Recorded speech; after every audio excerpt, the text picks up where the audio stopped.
महाराष्ट्र में क्या खिचड़ी पक रही है अभी किसी को पता नहीं। मतलब वहां हांडी चढ़ी हुई है, ऊपर से सील है, आप देख नहीं सकते कि अंदर खिचड़ी पक रही है कि बिरयानी पक रही है।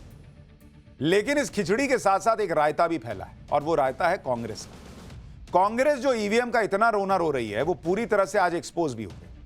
आज कांग्रेस के ईवीएम वाले एजेंडे का ढोल फट गया, क्योंकि कांग्रेस के अंदर की बातें बाहर आ गई।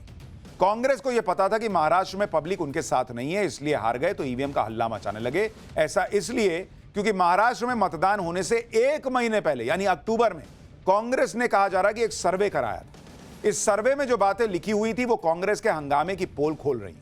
कांग्रेस के इंटरनल सर्वे में क्या बातें बाहर आई थी आपको सुननी चाहिए। इस सर्वे में महाराष्ट्र की 103 सीटों को कवर किया गया था। लोकसभा में एमवीए को मिली बढ़त घटती हुई दिख गई थी 1 महीने पहले ही कांग्रेस के इंटरनल सर्वे में 44 सीटों पर एमवीए को बढ़त थी, जबकि महायुति को 56 सीटों पर बढ़त थी। कांग्रेस को सिर्फ मुस्लिम वर्ग में बढ़त दिख रही थी, अन्य सभी वर्गों में महायुति को बढ़त थी। यानी अपने ही सर्वे में चुनाव के 1 महीने पहले कांग्रेस और महाविकास अघाड़ी की हार की संभावना साफ साफ दिख गई थी। जब आपका खुद का सर्वे कह रहा है कि आप नहीं जीत पा रहे थे, तो अब ईवीएम का रोना किस बात का कर रहे हो बॉस? मैंने आपको कहा ना, ये लोग अपनी कुर्सी बचाने के लिए करते हैं, ताकि कार्यकर्ता ना पूछे कि खड़गे साहब किस बात के अध्यक्ष है, गांधी परिवार क्या ही कर रहा है, हटाओ राहुल गांधी को। तो ये सब ना झेलना पड़े, इसलिए कह दो कि अरे ये तो ईवीएम की वजह से हो गया। कांग्रेस के इस सर्वे में महाराष्ट्र के मुद्दों और शिंदे सरकार की योजनाओं के बारे में भी पूछा गया।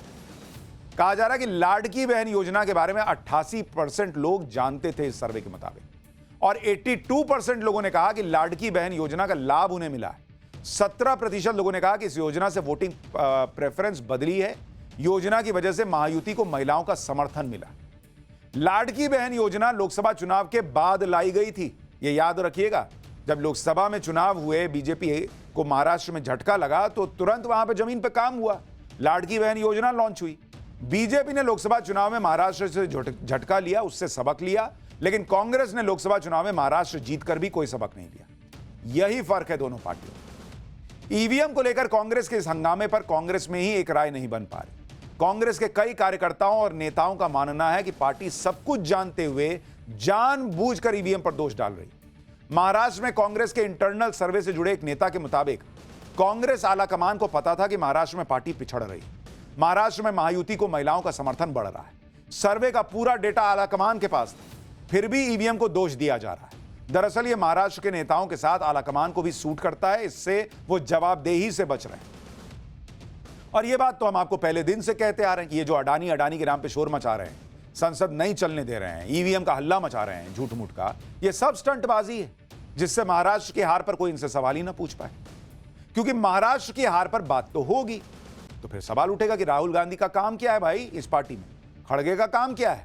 जो लोग चुनाव पर चुनाव हारने का रिकॉर्ड बना रहे हैं, वो क्यों पदों पर बने हुए हैं, वो क्यों जिम्मेदारी नहीं लेते?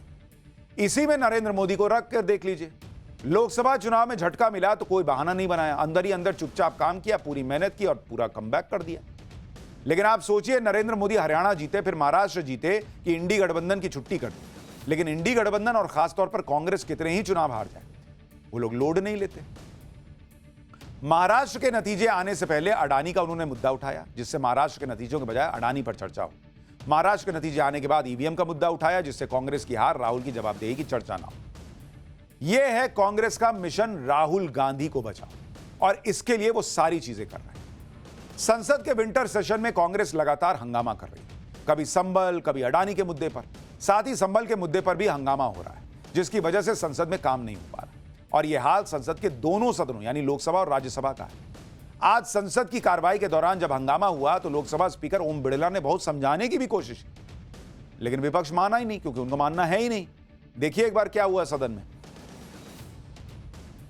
मैं आपसे आग्रह करता हूं कि प्रश्नकाल आपका समय है, और देश की जनता लगातार माननीय सांसदों के बारे में, संसद के बारे में, अपने बारे में चिंता व्यक्त कर रही है। इसलिए मैं आपसे आग्रह करता हूं कि सदन चलाने दें। सदन आपका है, सदन सबका है, देश भी चाहता है संसद चले।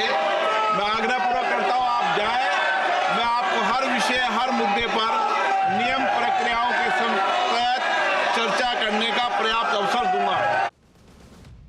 लोकसभा अध्यक्ष ये कह रहे हैं कि देश ये सारा हंगामा देख रहा है। राज्यसभा के सभापति कह रहे हैं कि विपक्ष बहुत गलत उदाहरण पेश कर रहा है। देश की जनता भी देख रही है कि इस हंगामे की वजह से संसद का काम प्रभावित हो रहा है।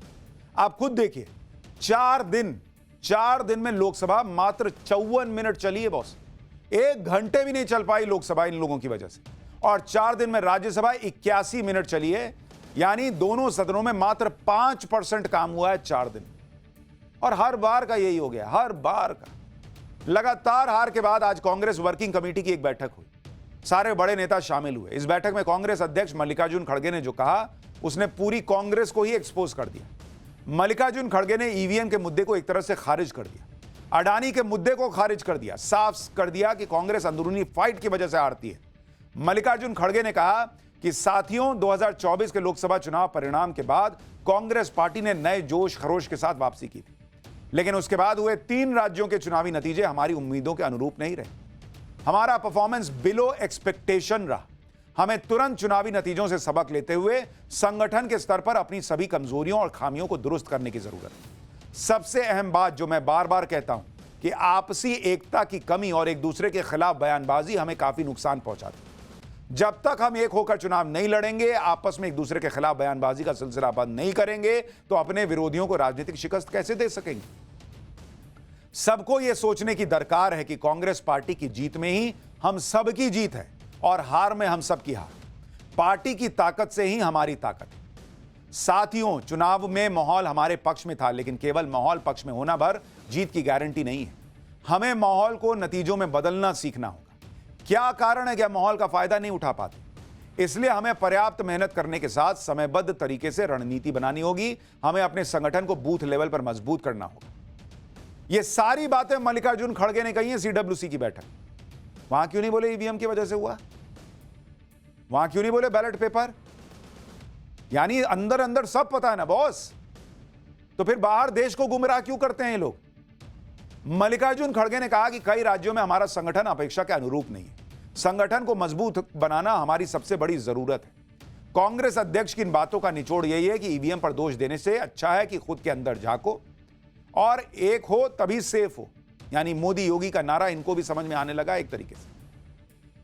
सीडब्ल्यूसी की बैठक में मल्लिकार्जुन खड़गे ने इशारों में यह भी कह दिया कि अडानी का मुद्दा अब छोड़ देना चाहिए। राहुल गांधी के सामने ही मल्लिकार्जुन खड़गे ने कह दिया कि हम चुनाव भले ही हारे हों, पर इसमें कोई शक नहीं कि बेरोजगारी, महंगाई, आर्थिक असमानता इस देश के ज्वलंत मुद्दे हैं। जाति जनगणना भी आज का एक अहम मसला है। संविधान, सामाजिक न्याय और सौहार्द जैसे मसले जन जन के मुद्दे हैं। पर इसका मतलब यह नहीं कि हम चुनावी राज्यों में वहां के जरूरी लोकल मुद्दों को भूल जाएं। राज्य के अलग अलग मुद्दों को समय रहते बारीकी से समझना और उसके इर्द गिर्द ठोस कैंपेन रणनीति बनाना भी जरूरी है। मल्लिकार्जुन खड़गे ने कहा कि राष्ट्रीय मुद्दे और राष्ट्रीय नेताओं के सहारे राज्यों का चुनाव आप कब तक लड़ेंगे? हम पुराने ढर्रे पर चलते हुए हर समय सफलता नहीं पा सकते। कई बार हम खुद अपने सबसे बड़े शत्रु बन जाते हैं। यानी मल्लिकार्जुन खड़गे ने राहुल गांधी के सामने ही घुमा फिरा के उनको कह दिया कि बॉस एटा चलबे ना, ये जो आप कर रहे हो ये चल नहीं पा रहा है, तो छोड़िए ये सब। लेकिन राहुल गांधी समझेंगे तब तो। इतना ही नहीं, सीडब्ल्यूसी की बैठक में मल्लिकार्जुन खड़गे ने जो लंबा चौड़ा भाषण दिया उसमें ईवीएम का एक ही बार जिक्र किया। खड़गे ने अपने नेताओं को चुनाव आयोग के प्रति भी नरम रुख अपनाने के लिए कहा। मल्लिकार्जुन खड़गे ने कहा कि वो मानते हैं कि ईवीएम ने चुनावी प्रक्रिया को संदिग्ध बना दिया। चुनाव आयोग एक संवैधानिक संस्था है, इसलिए इसे लेकर जितना कम कहा जाए उतना अच्छा। पर देश में फ्री और फेयर चुनाव सुनिश्चित करवाना चुनाव आयोग का संवैधानिक दायित्व है। बार बार ये सवाल उठ रहे हैं कि किस हद तक ये दायित्व निभाया जा रहा है। और उन्होंने कहा कि भाई हमको आगे बढ़ना चाहिए सबक लेकर और ये सारी चीजें होनी चाहिए। यानी उन्होंने ये भी कह दिया कि ईवीएम करने से अच्छा है कि अपनी कमियों पर काम करें और अडानी का मुद्दा छोड़ दें। मल्लिकार्जुन खड़गे ने सीडब्ल्यूसी की बैठक में सबको खूब सुनाया, कड़े फैसले लेने की बात कही। लेकिन जब सीडब्ल्यूसी की बैठक में प्रस्ताव पास करने का वक्त आया तो उन प्रस्तावों में ईवीएम और अडानी का मुद्दा फिर से शामिल था। मतलब जो चाहेंगे राहुल गांधी, अंत में होता वही है। तो इसीलिए अंत में रिजल्ट भी वही आता है।